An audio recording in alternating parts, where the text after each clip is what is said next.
The morning of my 65th birthday began like every other morning for the past 6 years. Quiet. The only sound inside my little house was the ticking clock hanging above the fireplace. Sunlight slipped through the kitchen window, landing on the empty chair where my husband, Daniel, used to drink his coffee every single morning before cancer stole him away. I still made 2 cups of coffee out of habit. One for me, one that always grew cold. Some habits never leave you, no matter how much life changes. I picked up my phone and smiled at the wallpaper. It was an old family picture taken almost 12 years earlier. Back then, everyone was together. My daughter Emily had her arm around my shoulders. My oldest son Michael was laughing so hard he couldn't even look at the camera. And my youngest son Ethan stood beside me with one hand resting on my shoulder. Back then, I truly believed nothing could ever separate us. I couldn't have been more wrong. Life happened. Jobs, marriage, children, busy schedules, distance. At least, that's what I kept telling myself whenever another holiday passed without seeing them. I never wanted to become one of those parents who constantly complained that their children didn't visit enough. So I stayed quiet. Whenever they canceled dinner plans, I smiled and said, maybe next time. Whenever birthdays were forgotten, I told myself they were simply busy. Whenever Christmas became another video call instead of family around the table, I convinced myself that this was just how modern families lived. But deep inside, the silence hurt more every year. I walked into the living room and looked at the birthday cards sitting on the shelf. Most of them were old.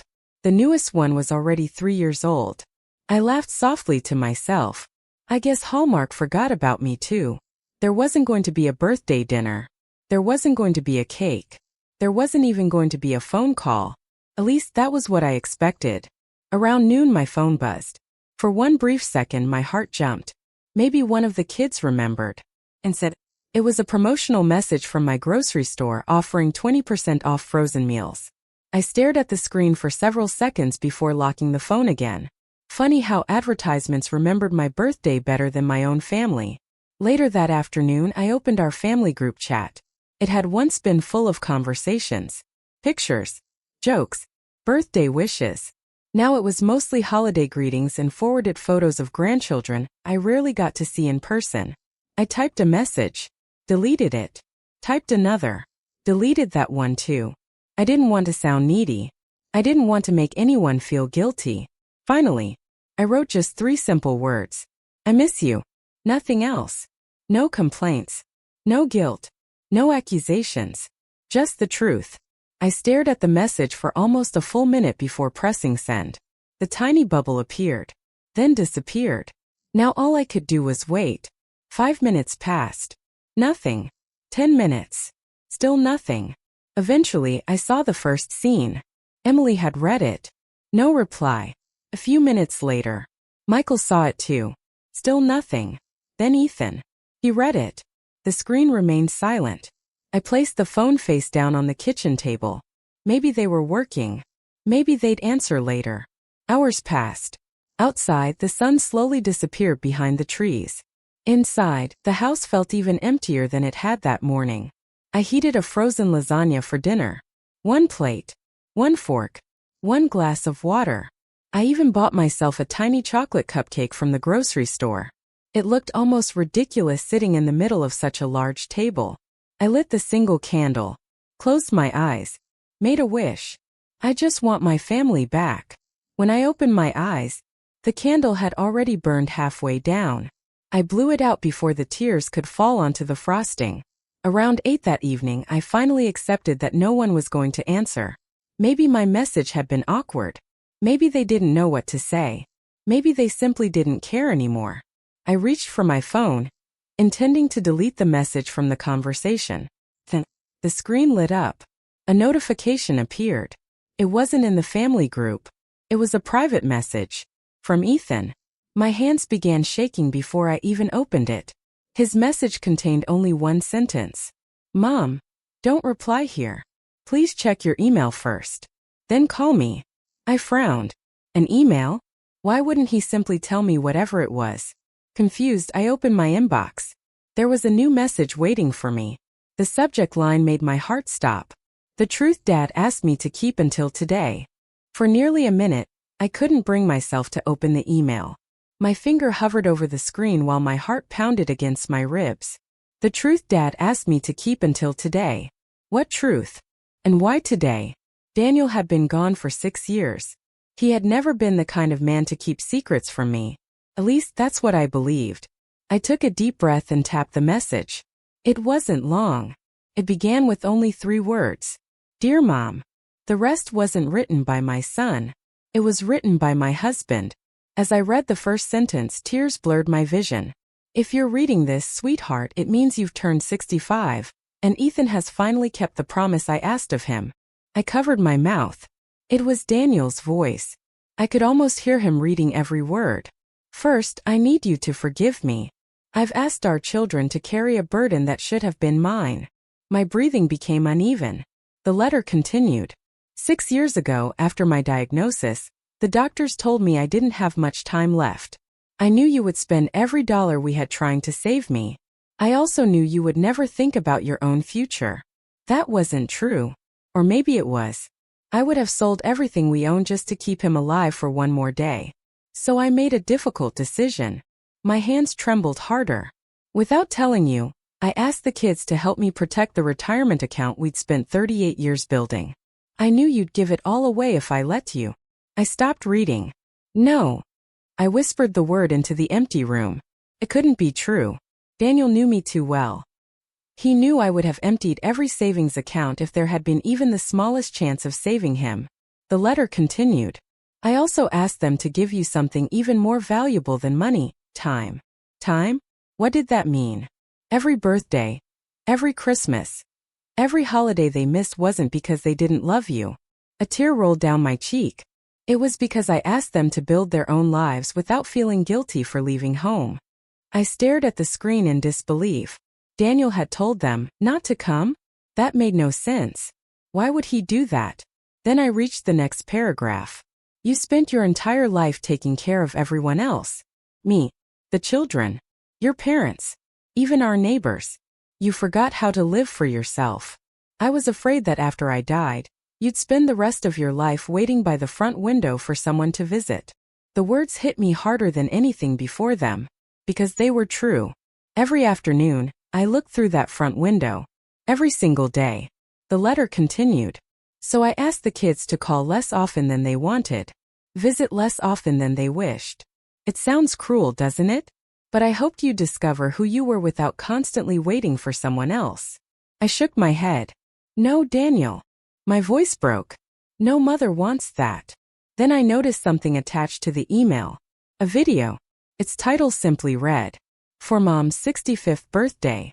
My hands were shaking so badly I almost dropped the phone. I pressed play. The screen faded in. Daniel appeared. Older. Thinner. Wearing the same blue sweater he had on during his final winter. He smiled. Hi, sweetheart. I completely fell apart.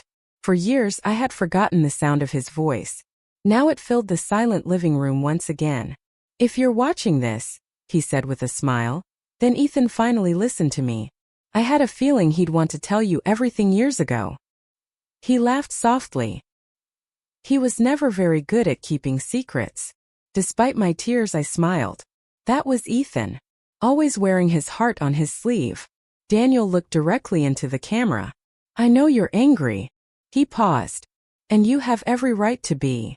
His expression became serious. But before you blame the kids, let me tell you one more thing. He reached into his jacket pocket and pulled out a folded piece of paper. I wrote each of them a different letter. I frowned.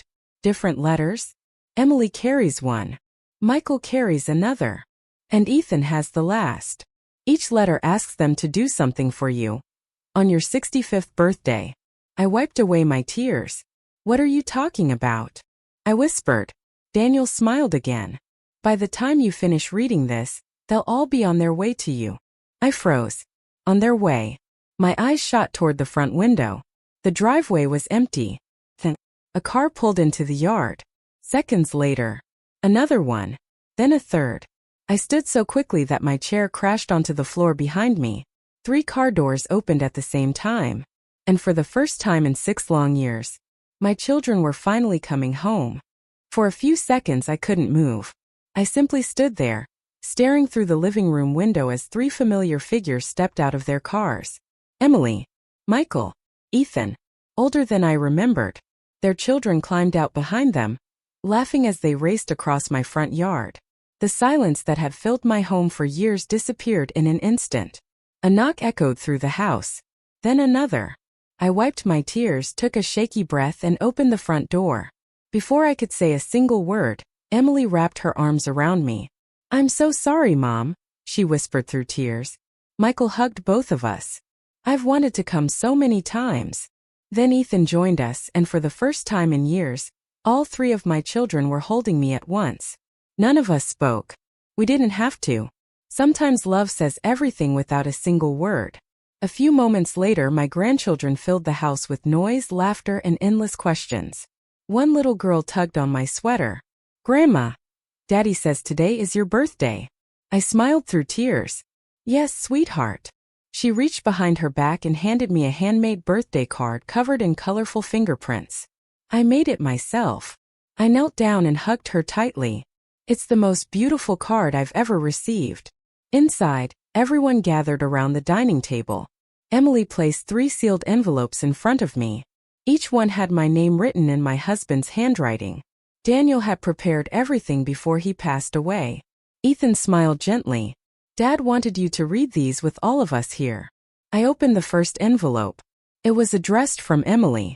Inside was another letter from Daniel.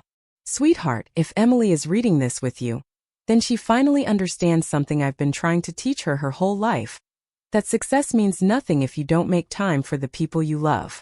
Emily lowered her head. "I worked every weekend, every holiday.